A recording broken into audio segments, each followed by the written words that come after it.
প্রথমে আপনি আপনার নামটা একটু বলেন।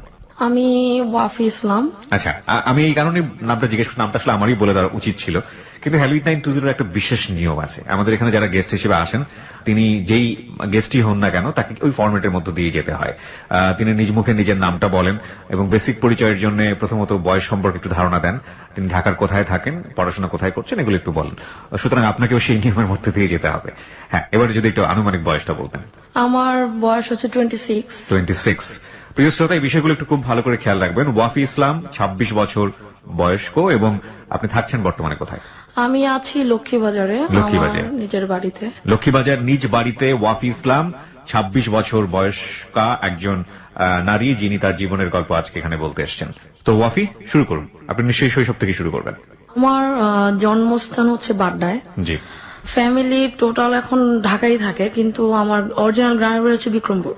সেটা হচ্ছে আমার যতটুকু মনে পড়ে, যখন আমি ক্লাস 1 থেকে বেসিক্যালি আমার মনে পড়ে। এর আগে ছোট কিছু বিষয় মনে আছে।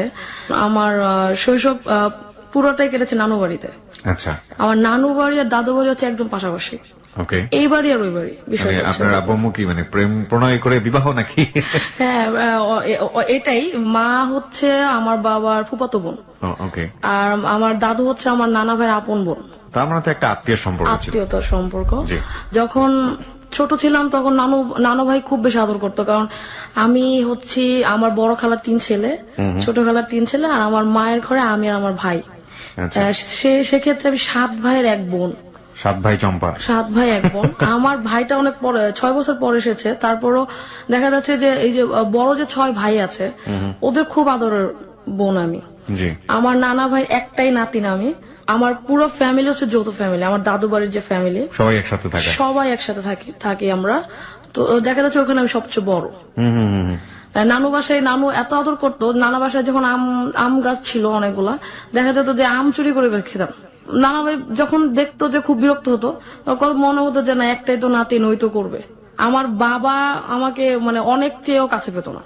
নানা ভাই এত পরিমাণ মানে আমাকে করতো, আদর করতো। আমার মা হচ্ছে একজন নারী উদ্যোক্তা। উনি হচ্ছে নকশি কাঁথার কাজ করতেন। সো আম্মু ছোটকাল থেকে আম্মুকে দেখে খুব ব্যস্ত। আচ্ছা। বাবাও খুব ব্যস্ত।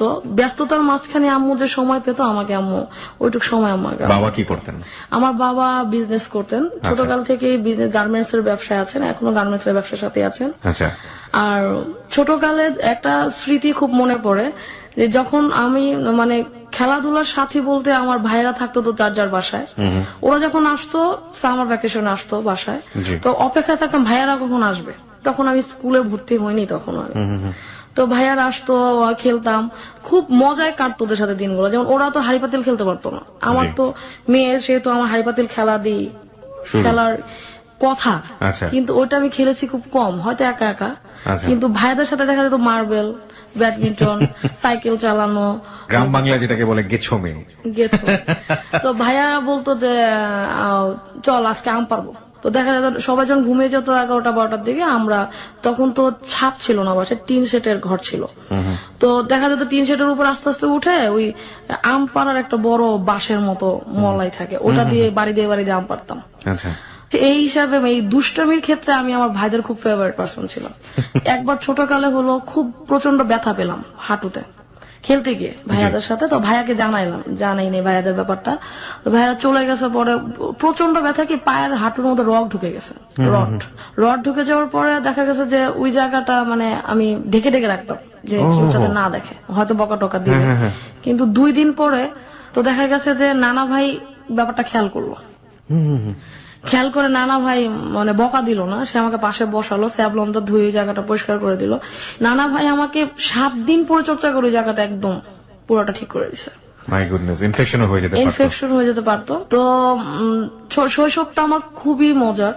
ভাইয়েরা সবসময় আমাকে অনেক কাভার্স করতো, যে একটাই বোন, ওকে কোনো বিপদ হতে দিব না, ওকে সবসময় বলতো এই জায়গায় যাবি না, ওইটা করিস না, এটা করিস না। তবে টেলিফোনে, তখন ছিল টেলিফোন, তখন তো মোবাইল ছিল না।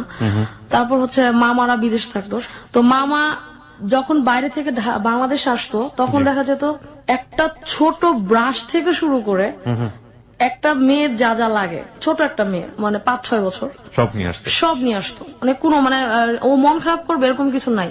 বাহ। আর চাচার দিক দিয়ে যেটা হতো, বড় চাচা বিদেশ থাকতো, তো বড় চাচা আমার জন্য সোয়েটার পাঠিয়ে দিত, তারপরে স্যান্ডেল পাঠিয়ে দিত, যে কি প্রয়োজন ওর। বড় চাচার ঘরে মেয়ে নাই, প্রথম হচ্ছে ছেলে, সেই ক্ষেত্রে আমি সবচেয়ে আদরের। মানে যৌথ ফ্যামিলির যে মজা থাকে পুরোটাই আপনি পেয়েছেন শৈশবে। হ্যাঁ, সবাই একসাথে রাতের খাওয়া, দুপুরের খাওয়া, সকালের নাস্তাটা হয়তো যার যারটা খেয়ে তারা বের হয়ে যেত, ওটা আমি পেতাম না, কিন্তু দুপুরের খাওয়া রাতের খাওয়া মাস্ট। বাহ বাহ বাহ, চমৎকার। ইফতার দাদা ভাই, এই ইফতারের সময় কি হতো, দাদা ভাই সবাইকে মুড়ি মাখিয়ে দিত, ওইটা আমরা সবাই ডিস্ট্রিবিউট করে। বাহ, আবার চমৎকার। দেখা যেত যে নানা ভাইয়ের বাসায় যখন ইফতারি করতাম, নানা ভাই সব ডিস্ট্রিবিউট করতাম, আমরা হচ্ছে ইফতারের সময় যে আয়োজনটা ওটা করে দিতাম, ওই নানু মা চাচি ওনারা করতেছে, ওটা এনে এনে আমি টেবিলে সাজাতাম। এটা আমার খুব একটা ফেভারিট। যত কাজই থাকতো, টিচার আসতো হয়তো আজানের একটু আগে, দেখা যেত টিচারকে বলতাম, স্যার আজকে ইফতার, আমি আজকে আর পড়বো না। আর যখন ভাইয়ারা থাকতো না, তখন তো আমার একাকিত্ব, তখন আমি স্কুল থেকে এসে কি করার, তখন দেখা যেত যে ওই এলাকার যে ছেলেরা থাকতো, ভাড়াটিয়া যাদের বলি, আমাদের বাসায় ভাড়া থাকতো, ওদের ছেলেদের সাথে আমি খেলা করতাম। আচ্ছা। ওদের ঘরে টোটালি কোনো মেয়েটে ছিল না, তো মেয়েরা আসতো, হয়তো দেখা যেত তারা ছোটকাল থেকে ওরা দেখতাম গার্মেন্টস এর কাজ করে, আচ্ছা আচ্ছা। শিশু শ্রম, যেটা ব্যাটারি কারখানা, এটা কাজ করতো। তো দেখা যেত যে ওদের আমি পেতাম না, তখন ওদের দেখে একটা ফিল হতো যে এই যে ছোট মেয়েরা কাজ করছে এখন থেকে, ওরা তো ফ্যামিলির দায়ভার নিতেছে, তখন ফিল হতো যে ওরা কেন তো ছোটকাল থেকে কাজ করে। ওইখান থেকে আস্তে আস্তে মনের ভিতরে একটু শকড হইলাম যে ওরা যদি এত ছোট বয়সে কাজ করতে পারে, তাহলে আমারও বড় হয়ে কিছু একটা করা উচিত, ওদের জন্য করা উচিত। তো ওটা ছোটকালের ফিল, ওটা হয়তো ওটা হারিয়ে গেছে বা মনের মধ্যে হয়েছে যখন, তখন হয়তো বা ওভাবে চিন্তা ওরা যখন করেনি। দেখতাম আমি খেলতেছি, ওরা একটা ব্যাগ কাঁধে নিয়ে বা পার্স, একটা ছোট একটা টিফিন ক্যারিয়ার হাতে নিয়ে চলে যাচ্ছে। কোথায় যাচ্ছ? গার্মেন্টস এর কাজ আছে আজকে নাইট ডিউটি আছে। তো আমি বলতাম ঠিক আছে, তুমি কি করবো? আমি খেলবো। কি খেলবা? আমি তো চলে যাচ্ছি, তোমার তো পুতুল খেলার লোক নয়, হাড়ি পাতিল খেলবা কার সাথে? তোমার আজকে পুতুলের বিয়ে। পুতুলের বিয়ে না হয়েছে তো নাই, আমি আজকে ওদের সাথে মার্বেল খেলবো। মানে আমি সব সময় মানে আমার ভিতর মন খারাপ বা একটা জড়তা, এটা কখনোই কাজ করতো না। আচ্ছা। তো দেখা যেত যে ছেলেদের সাথে মার্বেল খেলতে, ছেলেরা বলতো তুমি তো মেয়ে, তুমি আমার সাথে কেন খেলবা? আমি বলছি যে তুমি কি আমাকে বন্ধু বানাবা? বন্ধু হলে কেউই মেয়ে না, কেউই ছেলে না, সেহেতু ওদের সাথে খেলতাম। তখনকার সময় ছিল না র্যাকেট, বাবা কিনে দিলে ভেঙে ফেলতাম। তখন কি করতো, বোর্ড বা কাঠ দিয়ে আবার র্যাকেট বানিয়ে নিতাম। আচ্ছা। ওটা দিয়ে কক বানাতাম, কি দিয়ে একটা কাগজের পেঁচে পেঁচে একটা বল তৈরি করতাম হালকা, ওটা দিয়ে কক তৈরি করে নিতাম। আবার এর মধ্যেও কিছু কষ্টের কিছু আছে, যেমন হচ্ছে আমার টিচার অনেকবার চেঞ্জ হয়েছে। যেমন টিচারের কাছে পড়তে যেতাম না, টিচারের কিছু সমস্যা ছিল, ভাল লাগতো না আমার টিচারদের। মেয়েদের সাথে যেটা হয় ছোটকাল থেকে, যেটা হয় যে টিচারের কাছে পড়তে চাচ্ছে, টিচার তো একটু আড়াআড়ি দৃষ্টিতে আমার দিকে তাকাচ্ছে, ভাল লাগতেছে না। শিশু বয়সটাতেই এরকম হয়েছে। আমাকে একদিন একটা টিচার, মানে আমি হাত রেখেছি টেবিলের উপর, সে আমার উপর হাত রেখেছে, হাতটা সরিয়ে ফেলে আমি বললাম যে স্যার আমি কালকে পড়বো, আজকে পড়বো না, আজকে আমার দাওয়াত আছে। কোন ক্লাসে পড়েন তখন আপনি? তখন আমি পড়ি হচ্ছে ক্লাস 2 তে। ক্লাস 2 তে, ওকে। তো মাকে গিয়ে বললাম, মা আমার তো টিচারটা ভালো লাগতেছে না। বলছে কেন? আমি টেবিলে হাত রেখে পড়তে, স্যার আমার হাতের উপর হাত রেখেছে। তো মা বলছে কেন? আমি বলতেছে তুই যে আমাকে এই কথাটা বললি, তোর কি ভয় লাগে না? আমি বলছি না, আমি যদি এটা লুকায় রাখি তাহলে তো আমার ভালো লাগতেছে না, টিচারের কাছে পড়বো না। That is the point, that is very important point. আজকে যারা এখানে শুনছেন হ্যালো 8920, প্রত্যেকটা শিশুকেই আপনারা এই জিনিসটা শিখাবেন।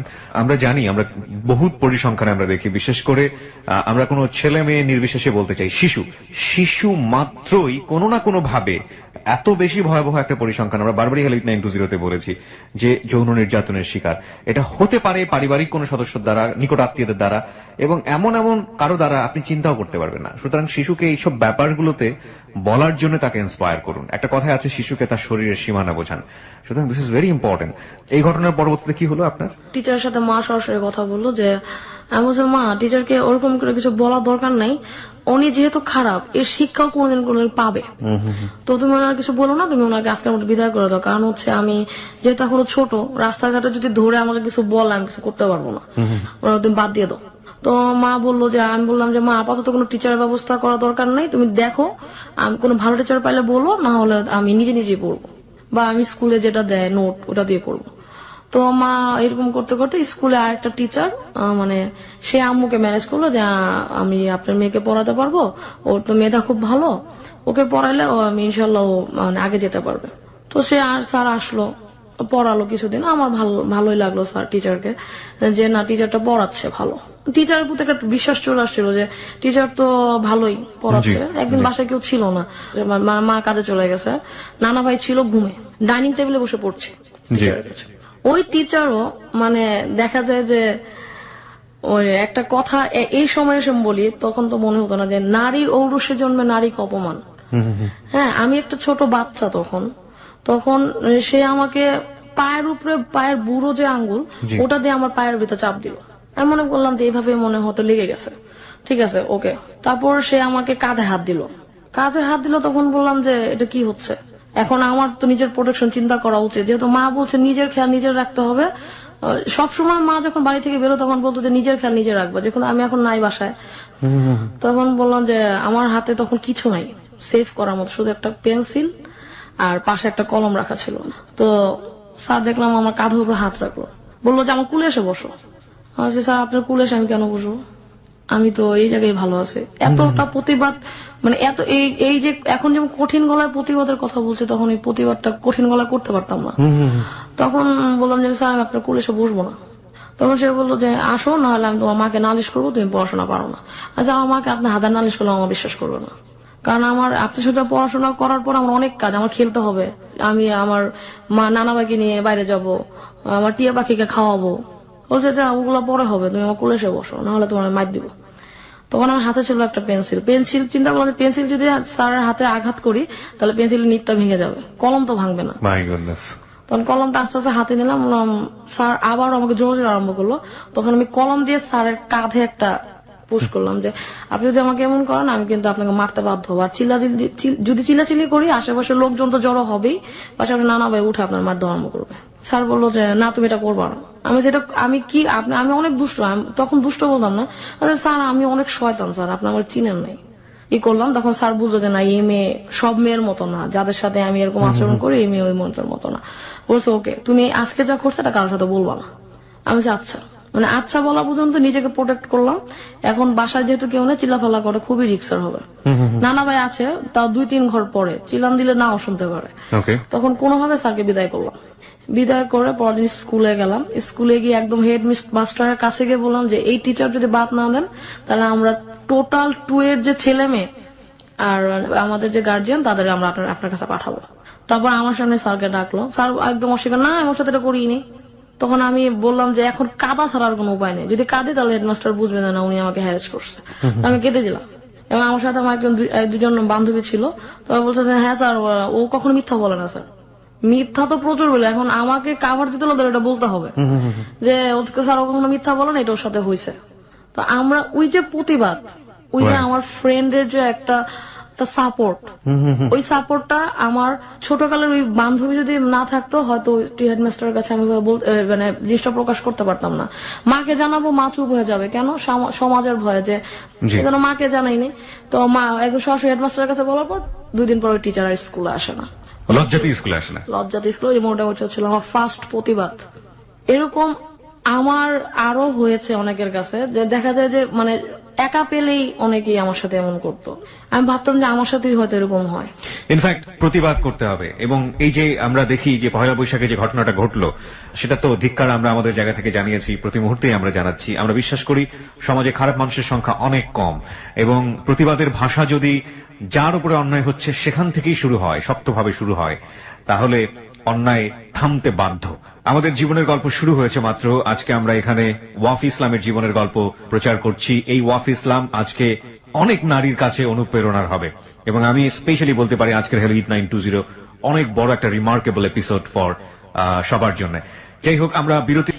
ওকে, ওয়াফ ইসলামের কাছে আবার ফিরছি। জি ওয়াফি, তারপর প্রতিবাদ ছিল ভিতরে। তো আমাকে আমার ফ্রেন্ড মানে যারা ছিল আশেপাশে, আমার মা বাবা সব বলতো যে তুই তো জীবন অনেক বিপদে পড়বি। বিপদ হইলে হবে। তখন আমি ক্লাস মানে 6 উঠবো। তো এটা কেন বলছে মা বাবা একটু বলিনি। রাস্তায় একটা ছেলে খুব ডিস্টার্ব করতো।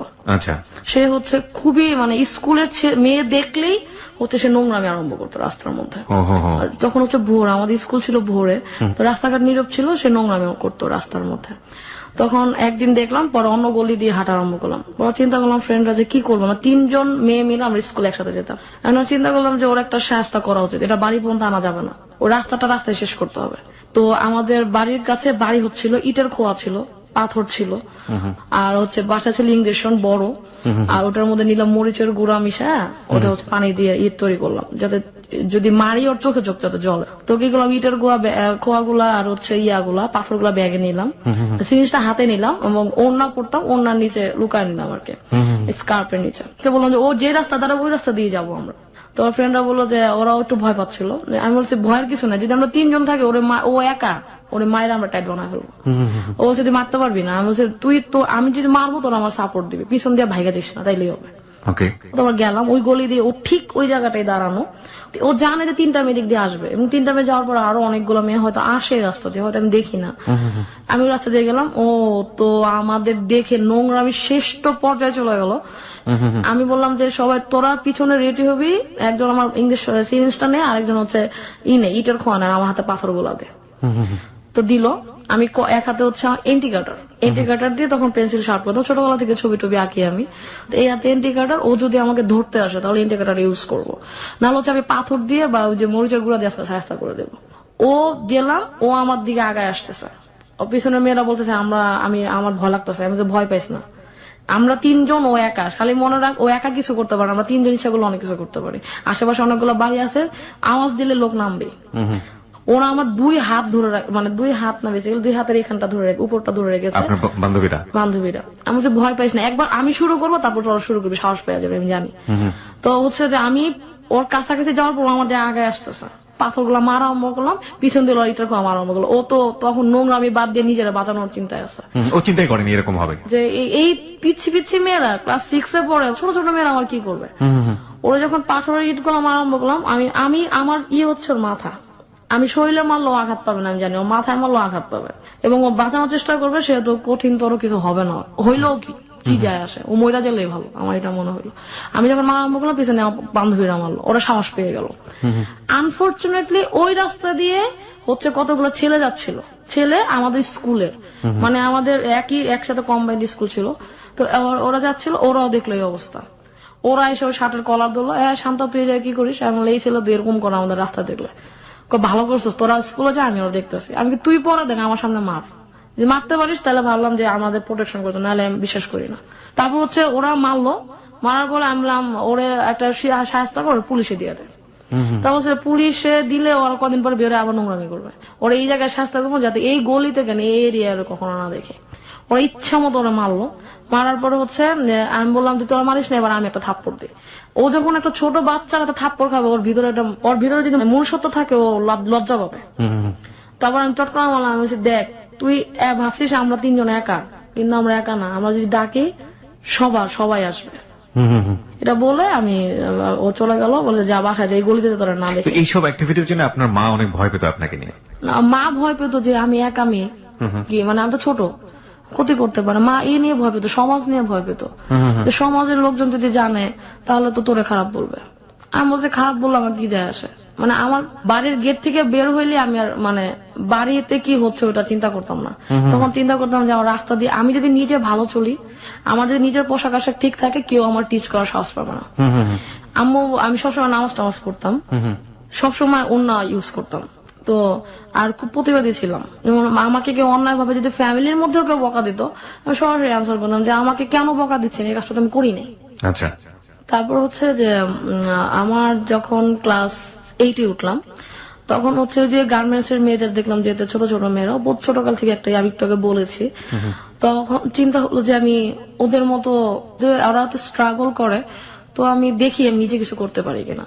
আমি যদি নিজের কিছু খরচ নিজে বহন করতে পারি, তো দেখলাম যে আশেপাশে অনেক ছেলে মেয়ে আছে ছোট ছোট, যাদেরকে পড়ানো যায়। ওদের ফ্যামিলির কাছে গেলাম, বললাম যে আপনার বাচ্চাটাকে আমাকে দিয়ে না, আমি ওরা সরাসরি শেখাবো।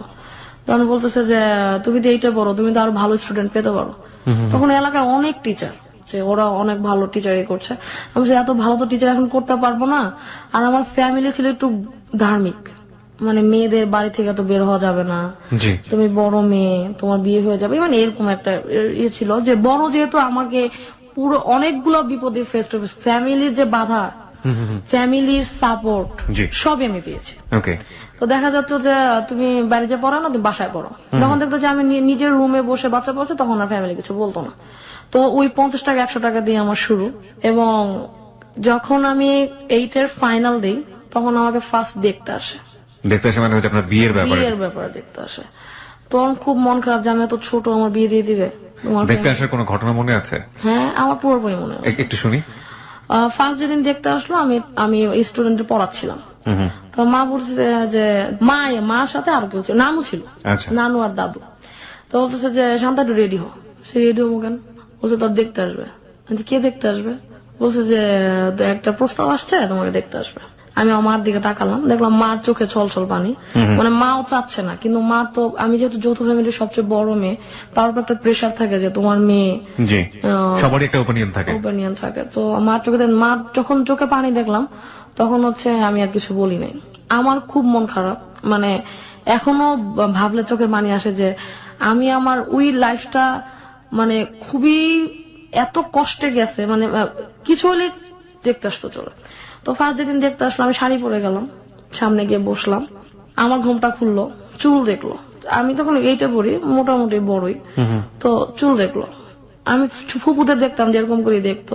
তারপরে হাতটা হাতে নিল, মানে ওই একটা মহিলা আর কি, হাতে নিয়ে আমার চামড়া ঘষা আরম্ভ করলো যে আসলে ফর্সা না কালো, নাকি মেকআপ দিয়ে এরকম হয়েছে। ও মাই গড। তারপর বলতো তুমি হাঁটো তো। হাঁটা শুরু করলাম, বলে শাড়িটা একটু উঁচা করে হাঁটো যাতে তোমার পাটা দেখা যায়। আমার কিছু করার নাই, মানে আমার ফ্যামিলি মেম্বার হচ্ছে 50 জন। আমার দাদুর বাড়ির, নানুর বাড়ি আরো আছে 36 জন, ওটা আলাদা। মানে আমার পাশে তখন প্রায় 80 জনের মতো লোক বসা। আমি একা, শুধু আমার মা আমার পিছনে দাঁড়ানো, ছোট ভাই বোন সবাই খেলতেছে, ওরা সবাই ছোট। আনফর্চুনেটলি দেখতে হাঁটো বলছেন পাশে। আমি শুনতেছি যে ওই মহিলা বলছে দেখি মেয়ের পা সোজা আছে নাকি বাঁকা। তা আমি পা উঁচা করে হাঁটলাম, আমাকে আবার নিয়ে গেল দরজার বাইরে, মানে ড্রয়িং রুম থেকে বেরোয় আমাকে মানে উঠানে নিয়ে আসলো।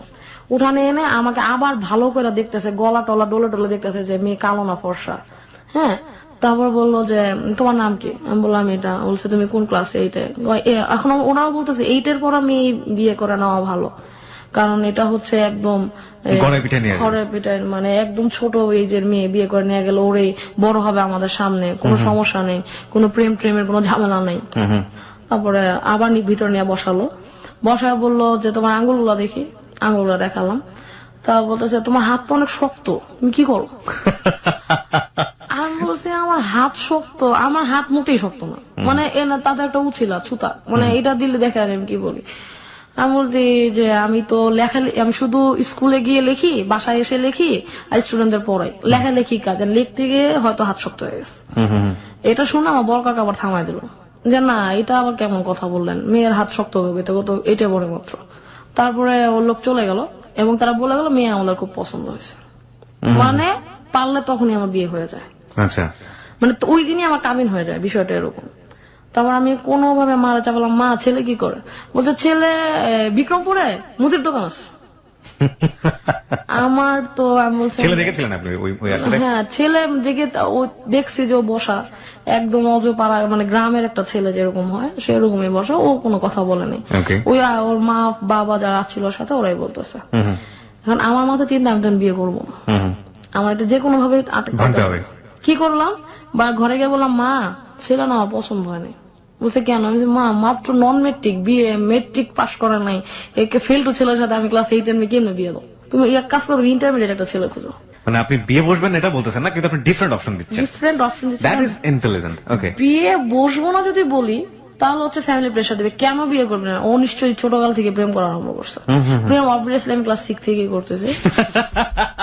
ওকে, আমরা সেই গল্পে যাবো। হ্যাঁ, ক্লাস 6 থেকে করছি। তো একটা ছেলে ছিল, ও হচ্ছে ইন্টারমিডিয়েট, আমার টিচারের কাছে একসাথে পড়তাম আমরা, ইন্টারমিডিয়েট ফার্স্ট ইয়ারে ছিল। তো খুব ট্যালেন্ট ছেলে ছিল। ছেলেটা হচ্ছে মাদারীপুর বাড়ি ছিল। ক্লাস 6-এ যখন আমি টিচারের কাছে পড়ি, তখন ওই টিচারের শালা ছিল ওই ছেলে। তারপরে ওর সাথে অ্যাফেয়ার, মানে ও হওয়াটা খুব ইন্টারেস্টিং। ওর নাকের উপর ঘামতো, তো ওইটা আমার খুব ভালো লাগতো যে নাকের উপরে ঘামে, এত কিউট লাগে দেখতে একটা ছেলেকে। ছিল ছোটখাটো গ্রামের ছেলে যেরকম হয়। আমি বললাম যে ওর নাম না বলি, তো ফার্স্ট প্রপোজাল ওই ছেলে আমাকে করে। ওকে।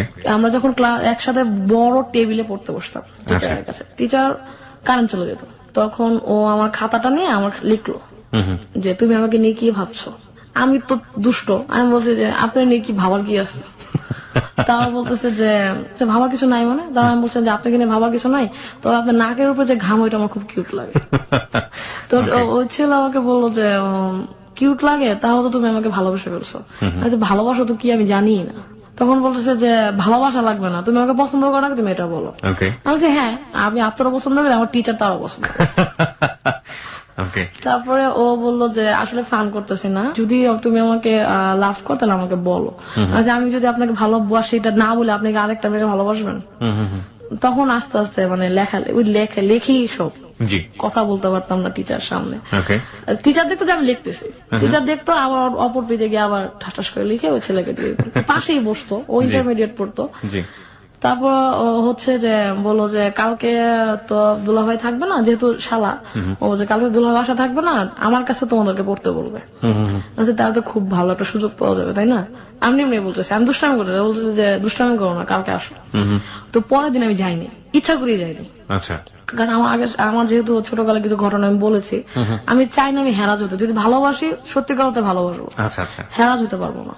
তো ছেলেদের দিয়ে তখন একটু ছেলেদের উপর একটু বিশ্বাস কমে আসে, যে আবার বিশ্বাসটা বেড়ে যায় তখন ভাইয়ারা বাসায় আসে। আমার ভাইরা তো এরকম না। তাহলে চিন্তা করলাম সব ছেলে এরকম না। তারপর একদিন বাসায় গেলাম, তো ও আমাকে প্রপোজ করলো। প্রপোজ করার পরে বললো যে আমার কি ভালো লাগে তোমার, হচ্ছে তোমার নাকে যে ঘামে এটা আমার ভালো লাগে। তোমার কি ভালো লাগে জানো? আমার তো কিছু ভালো লাগে না, আমি তো দেখতে সুন্দর না, আমার কি ভালো লাগে তোমার? বলছে তোমার চোখ গুলা খুব ভালো লাগে, তোর চোখ গুলা খুব বড়। আমি কেন ভালো লাগে? গরুর চোখ এই জন্য। বলতেছে যে না, তুমি খুব কিউট, ছোট একটা মেয়ে, খুব প্রতিবাদ, আর তোমার ভিতরে একটা শক্তি আছে যেটা তুমি কাজে লাগাতে পারো। তো ওই থেকে আমার অ্যাফেয়ার শুরু, জীবনের প্রথম ভালোবাসা। তো টিচার দেখলো যে আমাদের মধ্যে খুব ভালো একটা রিলেশন হয়ে গেছে। টিচার পরে মাকে জানালো, মা দেখতো ওই ছেলের ফার্স্ট অক্ষর ছিল পি। তো আমি সবকিছু পি বেসিক কিনতাম, একটা চাবির রিং ওটার মধ্যে পি লেখা, ওটা কিনতাম। তো মা কিছু কিছু বুঝতে পারতো, বুঝতে পেরে বলতো যে তুই যেরকম করতেছিস তো বাবা জানলে তো সমস্যা হবে। আমি কি করতাম, কিছু করি না। তখন ওই যে ক্লাস 8 আমি যখন প্রথম বিয়ের প্রস্তাবটা না খুঁজলো না, মা বুঝতে পারলো যে আমি ওর কারণে না করতেছি। মা আমাকে সরাসরি বললো না, মানে সবাই চলে গেলাম, বললাম যে মা, সবার সামনে বলছে মা অন্য ছেলে দেখো, ইন্টারমিডিয়েট ছেলে দেখো। ওই ছেলে তো ইন্টারমিডিয়েট পড়তো, মানে সেকেন্ড ইয়ার। মানে আমি ঘুরাই ফিরে ওইটার দিকে নিয়ে যাচ্ছি। তখন আমার কথা হচ্ছে বিয়ে যদি করি ইন্টারমিডিয়েট ছেলে এখন করবো না। আমার জীবন ছোটকাল থেকে ইচ্ছা ছিল আমি বড় কিছু না হইতে পারি, কিন্তু কিছু মহিলাদের নিয়ে আমি কাজ করব। কারণ এই যে ছোট ছোট মেয়েরা গার্মেন্টসে যাচ্ছে, ওদের নিয়ে আমি কাজ করব। মানে আমার ভিতরে একটা ইচ্ছা ছিল। ওই সময় না, ওই আরো আগে থেকে ছিল। ওই সময় এটা আরো বেশি শক্তিশালী হওয়ার আরম্ভ। তখন বললো যে আমি ওই ছেলেকে জানালাম যে আমার বাসায় বিয়ের প্রস্তাব আসছে। বল দেখো, আমি বলছি বিয়ের প্রস্তাব আসছে বলে তোমাকে আমি বিয়ে করতে বলতেছি না, তোমার আমার বিয়ে করানো সম্ভব না, তুমি কত ছেলে আমি করতে পারবো না। ওই ছেলেরা ছিল গরিব, ওরা দিন আনে দিন খায় এরকম ছিল, আমি যার সাথে অ্যাফেয়ার করি ফার্স্ট। তো ওর বাবার মাদারীপুরে ছিল হচ্ছে কৃষক ছিল। তো ও ঢাকায় এসে খুব স্ট্রাগল করে পড়তো। স্ট্রাগলের কারণে এবং মেধার কারণে আমরা পছন্দ করি। ও করলো কি, চলে গেল হচ্ছে ইন্টারমিডিয়েট যখন আমি পরীক্ষা দিল তখন ও গ্রামে চলে গেল, এবং এটা ঢাকায় কিছু সন্ত্রাসের কারণে। ও কলেজ থেকে ফেরার সময় ওকে রাস্তায় সন্ত্রাসীরা ধরলো, তো সবকিছু নিয়ে নিল এবং বললো তুই যদি ঢাকায় থাকিস তাহলে তোর ক্ষতি হবে। খুব ভীত টাইপের ছিল, যেহেতু গ্রাম থেকে আসছে, ও গ্রামে চলে গেছে। তখন মা বললো তুই কি ওরে বিয়ে করতে চাস? ওরে বিয়ে করতে দেরি হবে। আমি মা, আমি ওরে বিয়ে করতে চাই না, তোমার ইন্টারমিডিয়েট একটা ছেলে খুঁজো। যেহেতু আমি এইটাই পড়তেছি, আমার ওই ছেলে না, আমি ইন্টারমিডিয়েট একটা ছেলের বিয়ে করবো। মানে আমার কথা হচ্ছে তখন কোনো না কোনো ভাবে আটকানো, বিয়েটাকে ঠেকানো। ক্লাস 8 তখন হচ্ছে আমি আস্তে আস্তে চেষ্টা করি যে আমার যদি ঘরের মধ্যে থাকে তাহলে আমার বিয়ের আরো প্রেশার দিবে, আমার আস্তে আস্তে গন্ডি পেরিয়ে বাইরে যেতে হবে। আমার ফুপু, সবচেয়ে ছোট ফুপু, এই কারণে বিয়ে অনেক দেরিতে হয়েছে। যখন তার 30 বছর তখন তার বিয়ে হয়েছে। তার জন্য এমন এমন ছেলে আসতো, সে পড়াশোনা করতো, এমন এমন ছেলে আসতো যে বিয়ে করার যোগ্য না। আমরা এই ছোটরা বলতাম যে এই ছেলে পছন্দ না, এই ছেলের ফুপা হিসাবে নেওয়া যাবে না। তখন মা বলতো যে তুই তোর ফুপুর বিয়ে যেভাবে ভাঙাই দিস তোর তো পারবি না। আমি না পারি, তবে আমারটা বিয়ের ভাঙাও দরকার নেই মা, তুমি ছেলে খুঁজো। আমি যখন ছোট, আমার তো আরো, আমি বড় হলে আরো সুন্দর হবো দেখতে, তখন একবার ভালো ভালো ছেলে। তখন আমি ছেলে বললাম যে তুমি পড়াশোনা করো, তুমি পড়াশোনা বন্ধ করো না, আমি দেখি কিছু করতে পারি কিনা, যদি আমি এক্সট্রা ইনকাম ঘরে দিতে পারি তাহলে আমার বিয়ে আটকানো সম্ভব। প্রিয় শ্রোতা, আরো একবার বিরতির সময় হয়ে গেল। গল্পের মোড়টা কোথায় ছিল, কোথায় এসে দাঁড়িয়েছে এবং কোথা থেকে শুরু হবে, কোথায় গিয়ে শেষ হবে, ইভেন্ট ইউ কান্ট ইমাজিন। আজকে আমাদের এখানে জীবনের গল্প বলছে ওয়াফি ইসলাম, তার জীবনের গল্প এখানে প্রচার হচ্ছে। ওয়াফি ইসলাম আসলে সমাজে পরিচিত একজন মুখ। তার পুরো জীবনের গল্প যদি আপনারা শোনেন তাহলে হয়তো অনেকেই তাকে চিনবেন। এবং এই ওয়াফি ইসলাম আজকে অসংখ্য নারীর, যারা আজকে হ্যালো 8920 কান পেতে আছেন, এবং অসংখ্য শিশু যারা আমরা বিশেষ করে কিশোর যারা শুনি জীবনের গল্প, তাদের জন্য অনেক বড় একটা মডেল হবেন, অনুপ্রেরণার জায়গাতে তারা ওয়াফি ইসলামকে খুঁজে পাবেন নিজের অন্তরের মধ্যে। এটা আমি চ্যালেঞ্জ দিয়েই বলতে পারি।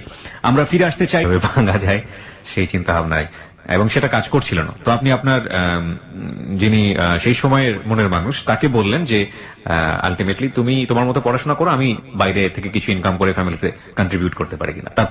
তারপর হচ্ছে আমি স্টুডেন্ট পড়ানোর পাশাপাশি আমি একটা স্কুলে জয়েন করলাম, যেটা হচ্ছে কর্মজীবী শিশুদের জন্য মৌলিক শিক্ষা প্রকল্প। ওই যে ছোট বাচ্চাদের যে যারা কাজ করছে ওদের যে শিক্ষাটা, ওটা আপনি স্টুডেন্ট হিসেবে ভর্তি হলেন? টিচার হিসেবে। ওরা কিছু স্টুডেন্ট খুঁজছিল যারা হচ্ছে এই টিচারদেরকে পড়াতে পারবে। তো আমি ওই স্কুলে অ্যাপ্লাই করলাম, অ্যাপ্লাই করার পর আমি টিচার হলাম। তো আমি ওদের নিয়ে ফার্স্ট কাজ করার সুযোগ পেলাম। তো তখন আমি ওদেরকে পড়াতাম, পাশাপাশি আমি ওখানে স্যালারি দিত মাত্র 1500 টাকা মাসে 1500 টাকা স্যালারি দিত। তখন আমি ওইটা ফ্যামিলিকে দিতাম। বললাম মা আজকে আমরা এই মাছ খাবো, ওইটা করবো, মানে সরাসরি দিলে তো বলবো যে মেয়ে ছোট বড় হয়ে গেছে, ইনকাম করে, ফ্যামিলি বলবে। এই জন্য মাকে বলতাম মা আজকে চলো আমরা এই টাকা দিয়ে আজকে এটা খাই। মানে মাকে বুঝালাম যে আমি স্বাবলম্বী। মা বুঝলেই তো সবাইকে বুঝাবে, আমার বিষয়টা ছিল এটা। মা বলতো যে তুই টাকাটা জমা, তুই ঈদের ড্রেস কিনবে এটা দিয়ে। তাহলে ঈদের ড্রেস কিনবো, আচ্ছা ঠিক আছে। টাকাটা জমাতে জমাতে দেখা গেল যে মানে ওই টাকা দিয়ে ঈদের ড্রেস কিনা, আমার ছোট ভাইকে কিছু দেয়া, ওইভাবে বিষয়টা শুরু হলো।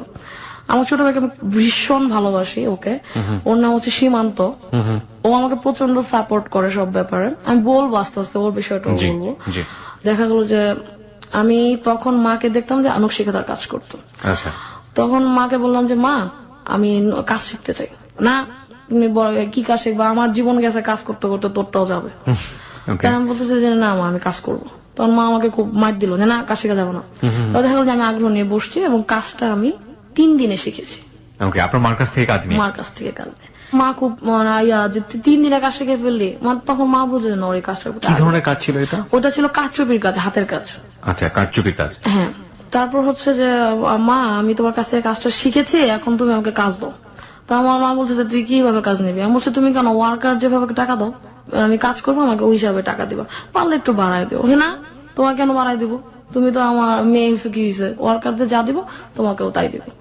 তাই আমি বলছি ঠিক আছে মা, আমি এখন তুমি মেয়ে ভাববা না, আমি তোমার অঙ্গন ওয়ার্কার, তুমি আমাকে ওইটা ভাববা কাজের সময়। আপনার মার আন্ডারে কতজন কর্মী কাজ করতো? আমার মার আন্ডারে তখনকার সময় কাজ করতো 70 জন। 70 জন। আচ্ছা, ওনারা কাজ করে করে আপনার মাকে দিতেন, আপনার মা এগুলো নিয়ে কোম্পানিকে দিতেন? কোম্পানি দিতে। আচ্ছা। তো মাকে কাজ করলাম, মা আমাকে স্যালারি দিত। এবং কিছুদিন পরে দেখা যায় যে ওই যে ছেলের সাথে আমি অ্যাফেয়ার করতাম, আমার টার্গেট ছিল ওরই বিয়ে করবো, এখন না 10 বছর পরে বিয়ে করবো। তাহলে আমি ছেলের বললাম দেখো আমি বাইরে একটা কাজ পেয়ে গেছি, আমার মার থেকে শুরু করছি এবং কর্মজীবী শিশুদের স্কুলে আমি পড়াচ্ছি। সেটা আমি আস্তে আস্তে কিন্তু এখন নিজের কেরিয়ার নিজে ডেভেলপ করার চেষ্টা করতেছে। তখন আপনি কোন ক্লাসের স্টুডেন্ট? তখন আমি হচ্ছে ক্লাস 8 এ। ক্লাস 8 এর স্টুডেন্ট। এই জিনিসগুলো কিন্তু খুবই মার্ক করার মতো। ক্লাস 8 এর স্টুডেন্ট, তার ভেতরে কত সুদূর প্রসারের চিন্তা ভাবনা। ওকে, বলুন। তারপর হচ্ছে বললো যে ঠিক আছে আমার তো ইন্টারমিডিয়েট শেষ, আমি ফাইনাল পরীক্ষা দিব সামনে। ও তখন ঢাকায় থেকে গ্রামে চলে গেছে ইন্টারমিডিয়েটের মাঝখানে। তো আমি বলছি ঠিক আছে তুমি তোমার ই করো, কিন্তু সবচেয়ে মজার বিষয় হচ্ছে তখন মোবাইল ফোন ছিল না, আমরা টেলিফোনে কথা বলতাম। ওর গ্রামে একটা ঠিক মোবাইল, তখন তো অত্র এলাকায় দেখা যেত একটাই টেলিফোন। তখন আমি 12 টাকা মিনিটে কথা বলতাম। দেখা যেত যে কিছু টাকা আমার টেলিফোন বিলিয়ে চলে যেত।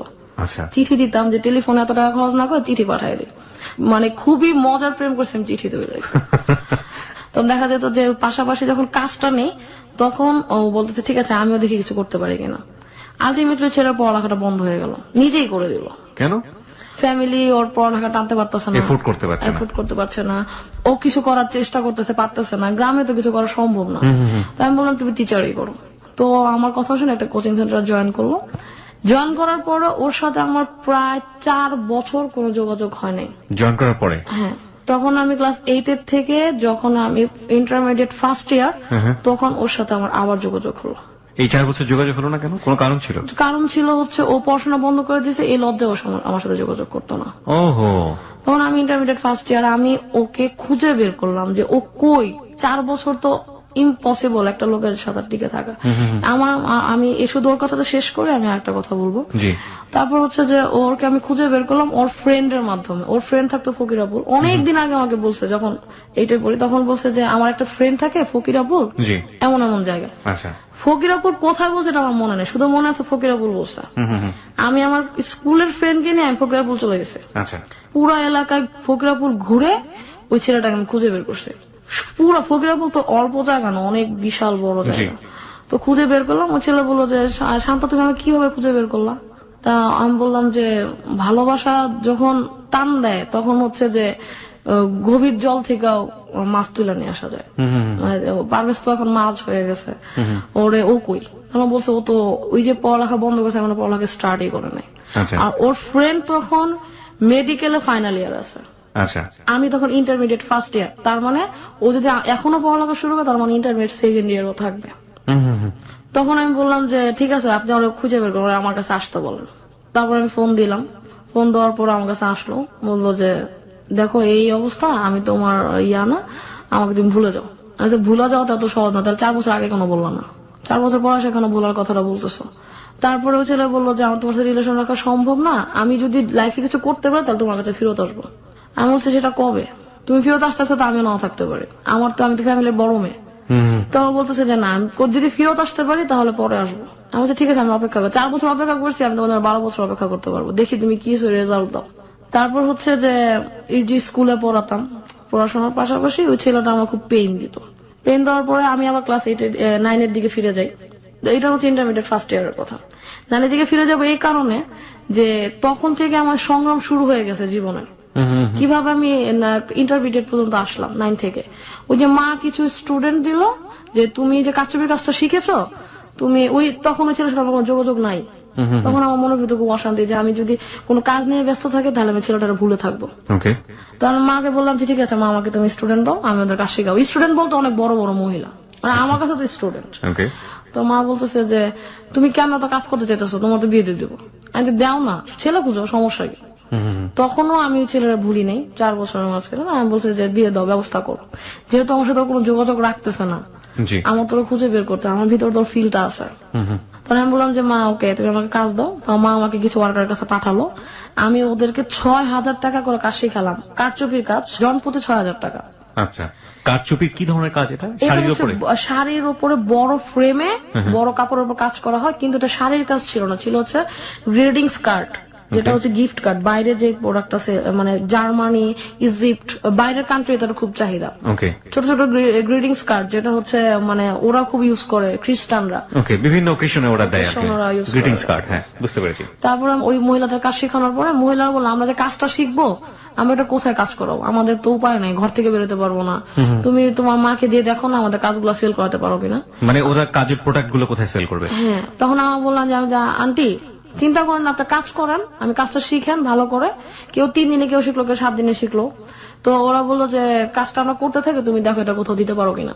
আচ্ছা, ওদের কাজ হচ্ছে মাত্র শুরু, ওরা খুব স্বল্প পরিমাণে কাজ করতে পারে, ওইটা দিয়ে একমাত্র কার্ড তৈরি করাই সম্ভব। আচ্ছা, শাড়ির কাজ এখন ওনারা পারবে না। তারপর হচ্ছে যে ওরা আমাকে কাজটা দিত, আমি ছোট ছোট নিজেই কার্ড তৈরি করতাম, যেহেতু মা তো ডিজাইন অফিস থেকে পেতো, ওটা দিয়ে ওয়ার্কার দিয়ে কাজ করাতো। আমার আম্মুর ওই জিনিসটা ছিল না যে নিজে কিছু করি, তাহলে আমি ওদের ছোট ছোট কাজ দিয়ে আমি ছোট ছোট গ্রিটিংস কার্ড তৈরি করতাম। তখন চিন্তা করলাম যে আমার তো এখন ওদের কাজ শেখানো শেষ, আমার এখন আর কোনো কাজ নাই, কিন্তু আমার তো ব্যস্ত থাকতে হবে অন্তত ওই ছেলেটারা বুঝা থাকার জন্য এবং আমার স্বপ্ন পূরণের জন্য। আমি তো ওই রাস্তা দিয়ে হাঁটা আরম্ভ করলাম। স্বপ্ন তো পূরণ হবে কিনা জানেন, এটা ভবিষ্যতের ব্যাপার, তবে ওই রাস্তাতে হাঁটতে থাকি যাতে আমি বিজি থাকতে পারি এবং এই যে মহিলাগুলো তৈরি করতেছি, আমি যে মানুষগুলো তৈরি হচ্ছে আমার হাত দ্বারা, ওনারা যাতে তাদের কাজটা ফেলানো না যায়। This is a very important point. আমি একটু জানার জন্য, পরিষ্কার করার জন্য বলছি, তখন আপনি 4 বছরের ব্রেকে ছিলেন নাকি আলটিমেটলি ছেলের সাথে আপনার মিট হওয়ার পরে ব্রেকআপ হয়ে গেছে তখনকার? 4 বছর অপেক্ষা ছিলাম, অপেক্ষার সময়টাতে আপনি কাজটা করছেন। ওকে, একটা মানুষ যখন আলটিমেটলি কোনো ছেলের চিন্তা করে, কোনো অ্যাফেয়ারের চিন্তা করে, তখন তার মাথা হ্যাং থাকে। একদম 99% ব্লক।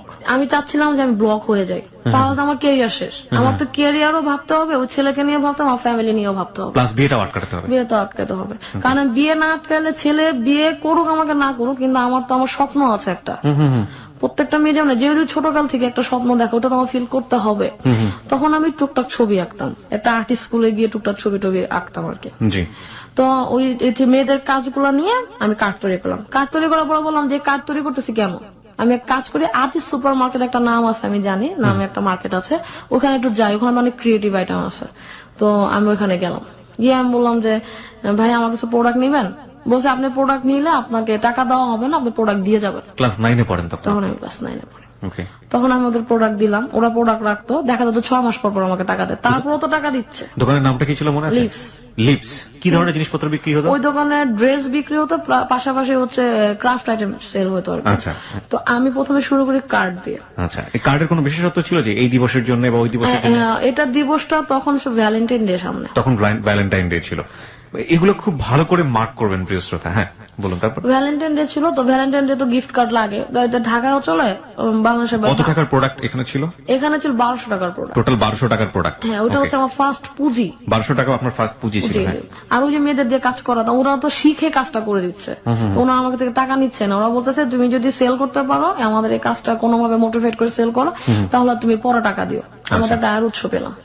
তখন হচ্ছে যে আমি আদি সুপারে গেলাম, প্রোডাক্ট দিলাম, তারা পছন্দ করলো, 1200 টাকার প্রোডাক্ট রাখলো, আমার নিজের পুঁজি খাটায়। আমি বলছিলাম যে ভাই যদি সেল হয় তাহলে আমাকে, যদি অর্ডার দেন তাহলে আমাকে কিছু টাকা অ্যাডভান্স করে দিন, আমার হাতে টাকা নাই।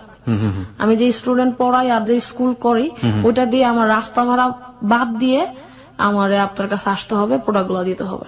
আর আমি কিছু মহিলা নিয়ে কাজ করতেছি, যেহেতু আমি এত বড় না, আমার এত টাকা নাই, ফ্যামিলি দিবে না এত টাকা। তো সেই ক্ষেত্রে ওরা করলো কি যে ঠিক আছে আপনি চলে যান, আপনাকে প্রোডাক্ট বিক্রি হলে জানাবো। তখন তো আমার কাছে মোবাইল নেই, কিভাবে জানাবে? তখন বললো যে আপনার কাছে টিএনটি নাম্বার আছে? টিএনটি নাম্বার ছিল শুধু আমার নানুর ঘরে।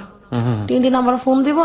আচ্ছা ভাই তাহলে আমি একটা টাইম দিয়ে যাই, ওই টাইমটাই ফোন দিন, কারণ যদি অন্য টাইমে ফোন দেয়, আমি যদি না ধরি, অন্য কেউ ধরলে বলবে শান্তা ব্যবসা করতেছে। তো আমাকে ওয়াফি ডাকতো বাসায় কয়েকজন, যে তখন আমি একটা টাইম দিয়ে দিলাম আধা ঘন্টা, যে ভাই আপনার ফোন দিলে এই থেকে এই টাইম পর্যন্ত ফোন দিবে। ওইখানে একটা ভাইয়া ছিল যে খুবই ভালো, ও আমাকে করতে গিয়ে সাপোর্ট দিত উনি। তারপরে ওই ভাইয়া আমাকে বললো যে ঠিক আছে আমি ওই টাইমটা ফোন দিব, আপনি ফোনটা আপনিই থাকবেন। লিপসের ওই ভাইয়া। তো ওই ভাইয়া উনি আমাকে ফোন দিয়ে বললো একদিন, ফোন দিল যে আপা আপনার তো এরকম এরকম কিছু কার্ড সেল আছে, কিছু কার্ডের অর্ডার আছে। বাহ! আমি তো খুবই খুশি, অর্ডার শুনেই খুশি, যে কি কাজ করলাম যে অর্ডার চলে আসছে। তো সাথে সাথে চলে গেলাম, নিজের প্রতি একটা বিশ্বাস ছিল যে আমি কাজটা ভালো করতে পারবো। তো আমি অর্ডার পেলাম, মানে আমাকে কাজটা এই জন্য আনতে যেতে হলো, কারণ আমার যে ওয়ার্কার ওদের তো কিছু সময় লাগবে কাজটা করতে, যেহেতু এক কোয়ালিটির কাজ। আনফরচুনেটলি ওরা এমন একটা কার্ড চুজ করেছে যেটা হচ্ছে আমার তৈরি, ওইটা আমার ওয়ার্কাররা করতে পারবে না, ওটা হচ্ছে পেপার দিয়ে তৈরি একটা কার্ড, হ্যান্ডমেড পেপার দিয়ে। তো ওই টুকটাক যা সেল হচ্ছিল ওই মেয়েদের, ওই সেলের টাকাগুলো আমি ওদের হাতে দিয়ে দিতাম। আর আমার যে হ্যান্ডমেড পেপারের কার্ড, ওইটা আমি এমনি শখের বসে তৈরি করেছি, যে দেখি যদি হ্যান্ডমেড পেপার চলে তাহলে এটা তো কাজের কষ্ট নাই, এটা হচ্ছে মাথা খাটাও আর হচ্ছে তৈরি করো।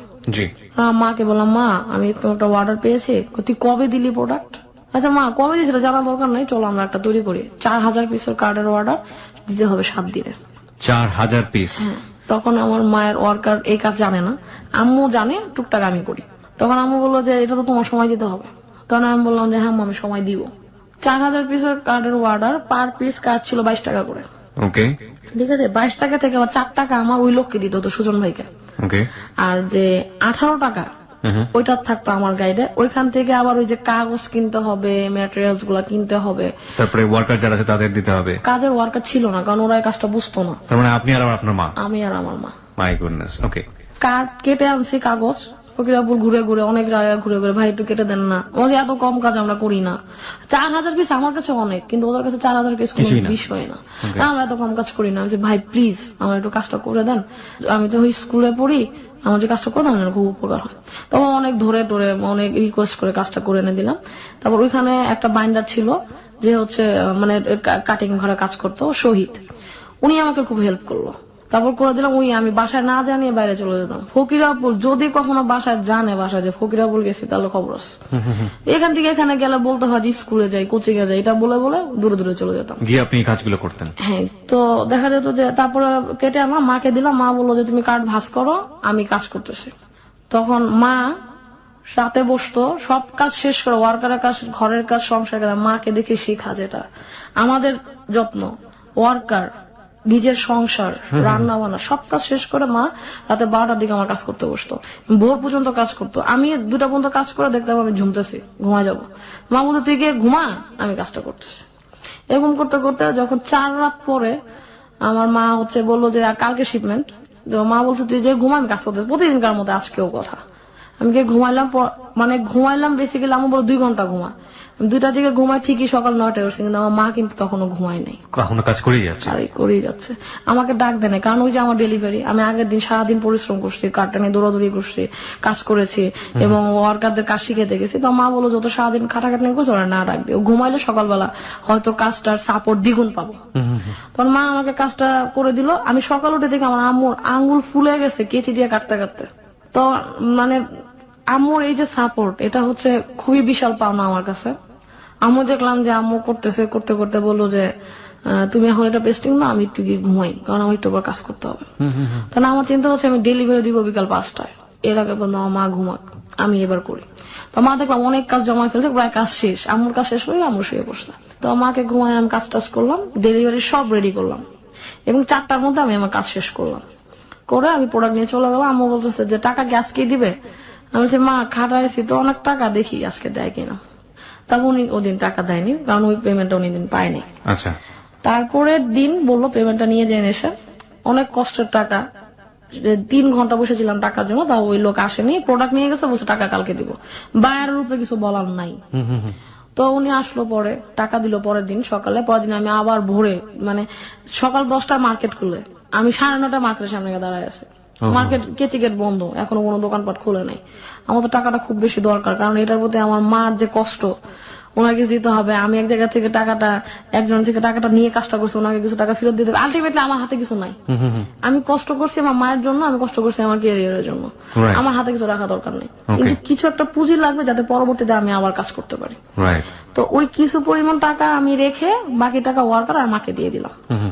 ওটা আমার ফার্স্ট ইনকাম, আমার ক্রাফটের ক্ষেত্রে ফার্স্ট ইনকাম। কত টাকা হলো ইনকাম মনে আছে? ইনকাম মনে আছে, ইনকাম পুরো টাকা আমি পাইনি, আমি পেয়েছিলাম 16,000 টাকা।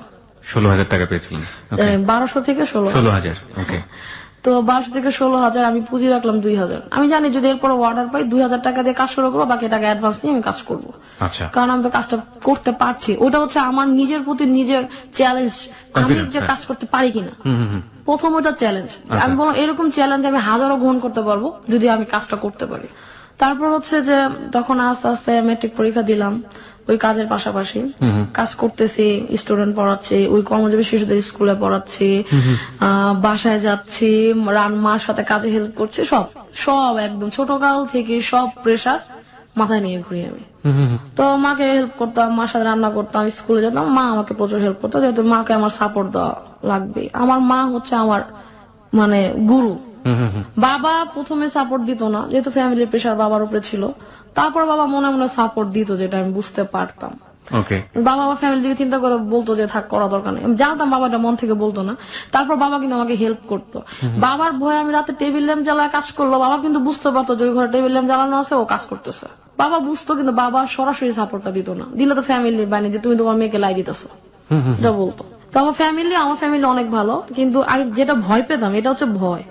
কিন্তু আলটিমেটলি দেখলাম ফ্যামিলি কোনো বাধা দেয় না, বাধাটা আমার ভিতরে। এক ক্ষেত্রে মনে হলো যে যদি বাধাটা কাটায় সামনে যেতে পারি তাহলে আমি গেইনার, না হলে আমি গেইনার হতে পারবো না। তো ইন্টারমিডিয়েট ভর্তি তখন বললো যে শান্তার জন্য ছেলে দেখা দরকার, তো ওর জন্য ছেলে দেখি। ছেলে তো অনেক আগে থেকে দেখতো, তো দেখো একটা ভালো ছেলে পাবো না, এখন তো ইন্টারমিডিয়েট, এখন তো মেট্রিক পাস ছেলে চলবে না। তা বলছে যে কি পাস ছেলে যা, বলছে অন্তত অনার্স, আমি তো ইন্টারমিডিয়েট। অনার্স করতে করতে এটা কত দূর নেই, এটা আমার ব্যাপার, এটাকে আমি অনেক দূর পর্যন্ত নিয়ে যাবো, কারণ বিয়েটা এখন করা যাবে না। বিয়ে করলে হাজবেন্ড করতে দিবে কিনা এটাও একটা কথা। তো চিন্তা করলাম যে এই কাজটা দিয়ে দেখি কিছু দূর আগার জায়গাটা, যতদিন বিয়ে না হয়। তখন আমি করতে করতে ইন্টারমিডিয়েট ফার্স্ট ইয়ারে আমি আলাদা নাস্তা ভর্তি হলাম, কিন্তু মাকে রাজি করলাম, মা আমি 3 মাসের জন্য বাইরের একটা কলেজে ভর্তি হতে চাই।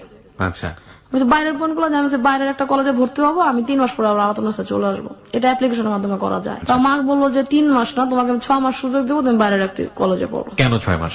কেন 6 মাস? মানে আমার তো ফ্যামিলিকে বলতে হয় যে আমি কলেজে যাচ্ছি, কিন্তু বাড্ডার মধ্যে থাকলে আমি কোনো দিনই সামনে আগাতে পারবো না। ও ওকে, তার মানে আপনার টার্গেট ছিল যে আপনি যদি বাইরে 6 মাস থাকেন, এই 6 মাস আপনি ইজিলি মুভ করতে পারবেন আপনার প্রোডাক্টের জন্য। ওকে, এটা হচ্ছে আমার টার্গেট। পাশাপাশি যে ছেলের জন্য আমি অপেক্ষা করতেছি তার সাথে মিট করা।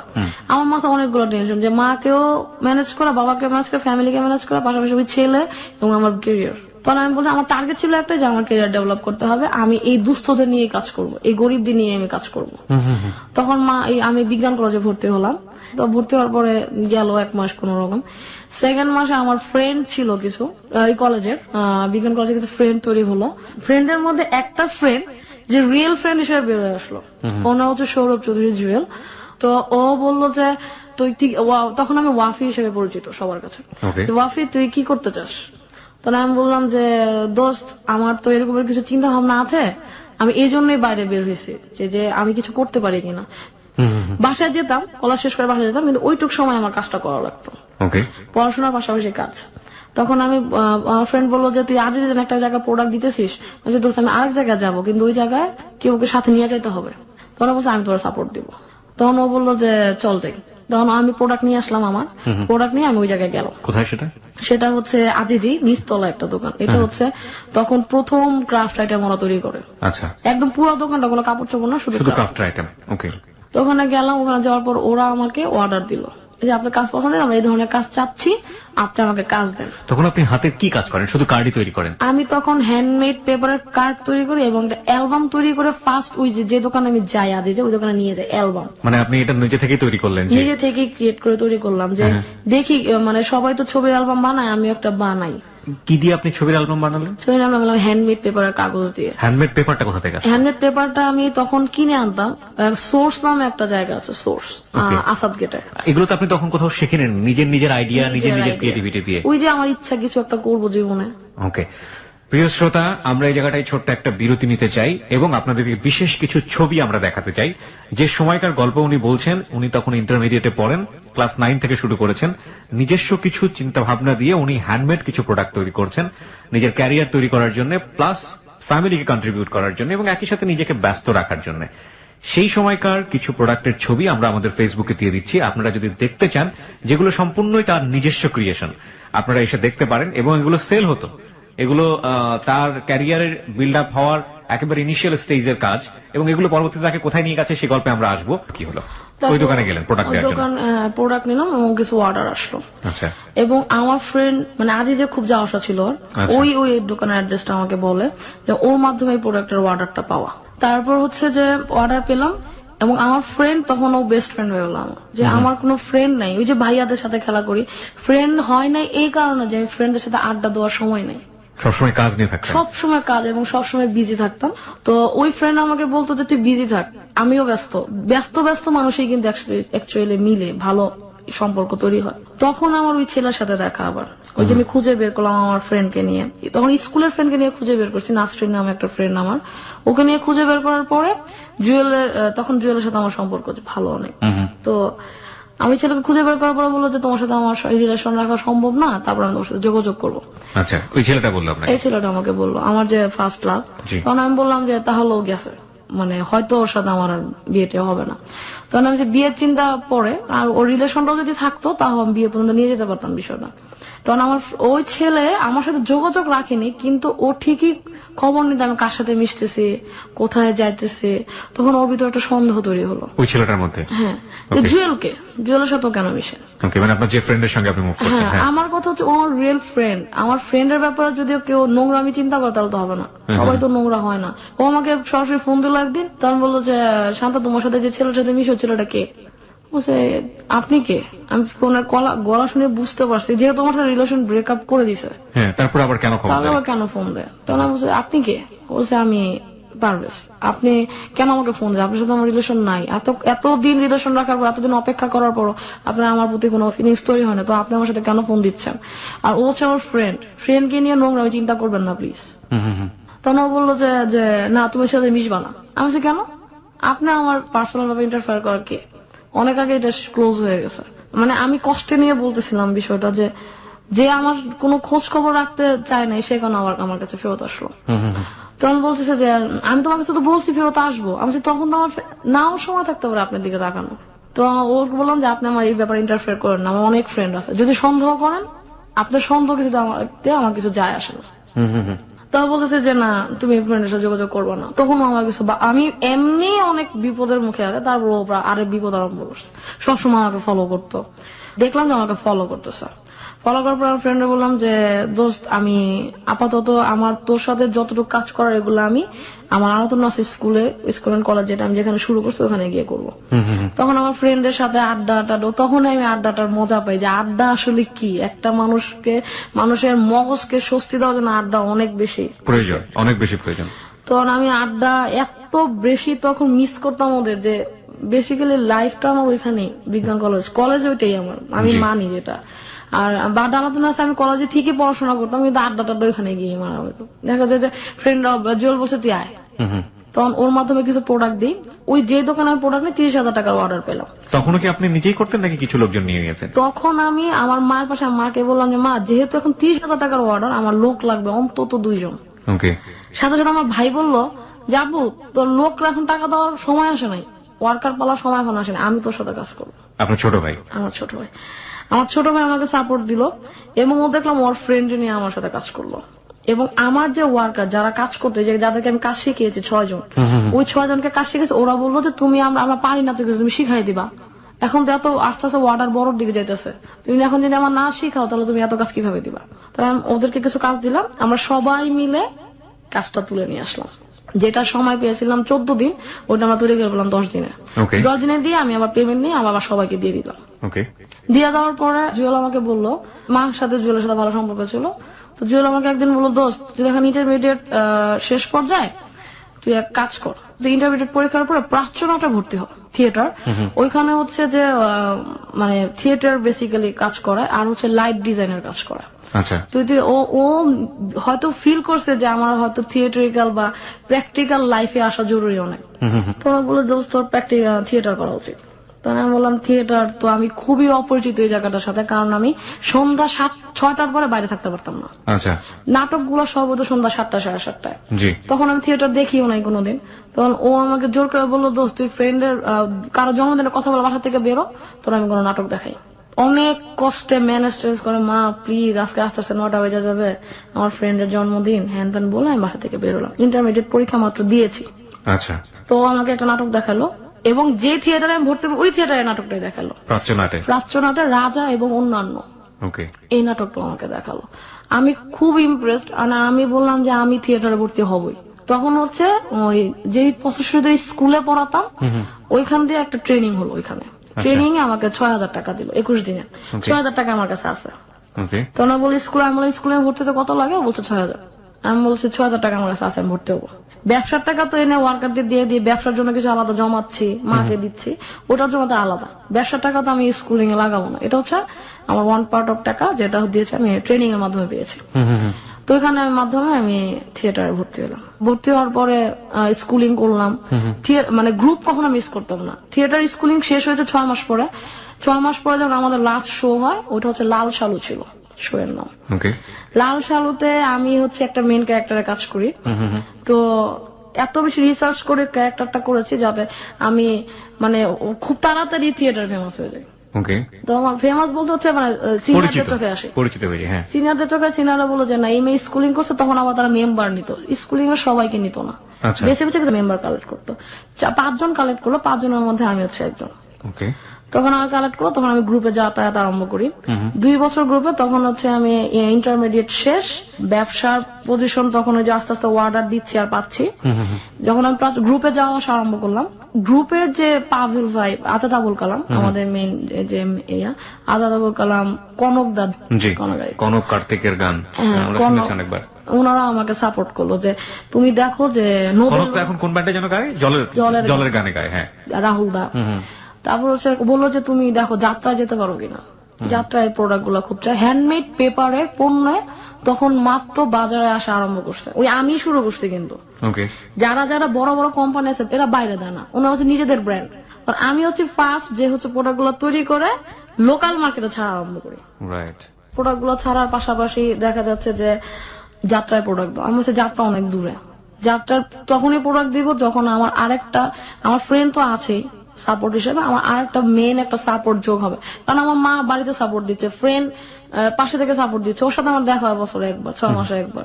কারণ যেহেতু আমি ওর কলেজে পড়িনি, 6 মাস পরে চলে আসছি, তো আমার একটা সাপোর্ট দরকার যে রেগুলার আমার সাপোর্ট দিবে।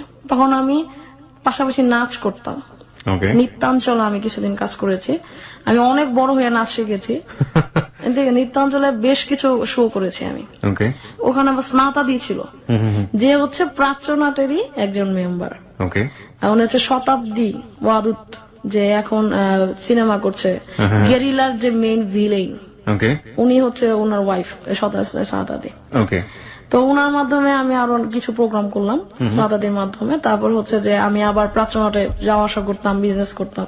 তো সবাই খুব ইমপ্রেস যে এই মেয়ে এত কাজ করে, আবার স্কুলেও পড়ায়। সবচেয়ে মজার ব্যাপার হচ্ছে যেদিন আমার কাছে ভাড়া থাকতো না আসার, প্রাচ্যনাট ছিল মগবাজার, দিল রোড থেকে বাড্ডা পর্যন্ত হেঁটে যেতাম। তখন আমি পড়ি হচ্ছে অনার্স সেকেন্ড ইয়ার, আমি পড়তাম মার্কেটিং আমার মোটেই মন বসতো না, কারণ আমি তো ক্রাফট সেক্টরে। মার্কেটিং এর পরীক্ষা এটাও বলি, ইন্টারমিডিয়েট পাশ করার পরে যখন আমি চারুকলা ভর্তি হতে চাইলাম ফ্যামিলি থেকে, আমার ফ্যামিলি আমার সম্পূর্ণ বাধা দিল যে প্রাচ্যনাটে ভর্তি ছিল, আমি ফ্যামিলিকে জানাইনি। আজ অব্দি ফ্যামিলি জানা যে আমি থিয়েটারে কাজ করি। বাসা থেকে বললো যে চারুকলা ভর্তি হতে পারবে না, চারুকলা যারা পড়া সব গাঁজা খায়। তো বলতেছে যে গাঁজা খায়, সিগারেট খায়, খারাপ হয়ে যাবে। চারুকলার যারা শুনছেন তারা মাইন্ড করবেন না প্লিজ, আপনারা নিজেরাও জানেন এই ধরনের কথাবার্তা প্রচলিত আছে, but that is not true. সাধারণ মানুষের মনে হতেই পারে এরকম। কারণ যাই করুক আমি চারুকলা ভর্তি হবো। ছোট ভাইয়ের কাছে টাকা চাইলাম যে ভাইয়া আমার কিছু টাকা দেবো, আমি একটা ফর্ম কিনে আমি চারুকলা ভর্তি হবো। ভাই বলছে আমি তোর সম্পূর্ণ সাপোর্ট দিই, তুই ফ্যামিলির কথা শুনিস না, তোরা আমি সাপোর্ট দিব, তুই চারুকলা ভর্তি হবো। কিন্তু আনফর্চুনেটলি আমি কোচিং করতে পারিনি, কোচিং এ টাকা লাগে। তখনকার সময় 5,000 টাকা লাগতো কোচিং এ ভর্তি হইতে, এত টাকা তো তখন আমার কাছে নাই। হ্যাঁ, ব্যবসা করতাম টুকটাক, তো নিজের ক্যারিয়ার ডেভেলপ করার জন্য নিজের হাতে 1 টাকাও থাকতো না, তো এটা তো শখ ছিল তখন ভাই আমাকে টাকা দিল, ভাইয়া বলছে 5,000 টাকার সাপোর্ট তো তোরা আমি দিতে পারবো না, তোরা আমি ফর্ম কিনা টাকা দিতে পারি। তখন আমি চারুকলায় স্কুলিং করতে পারি নাই, যার কারণে আমি চারুকলায় আর ভর্তি হতে পারিনি। আনফর্চুনেটলি আমার মেডিকেল, এই যে মার্কেটিং এ ভর্তি হয়। মার্কেটিং আমি বুঝি না, আমি বুঝি ডিজাইন, আমার মাথার উপরে যেত মার্কেটিং এর সব সাবজেক্ট গুলো। তখন আমি ওরা কোচিং করতো, আমি কোচিং এ যেতাম না। তুই কোচিং না করলে পাশ করবি কেমন? আমি দেখিস আমি চারুকলায় ভর্তি হবো, তোরা দেখিস। মার্কেটিং এ কোথায় পড়াশোনা করলি? আমি মার্কেটিং এর সিদ্ধেশ্বরী যে ডিগ্রি কলেজ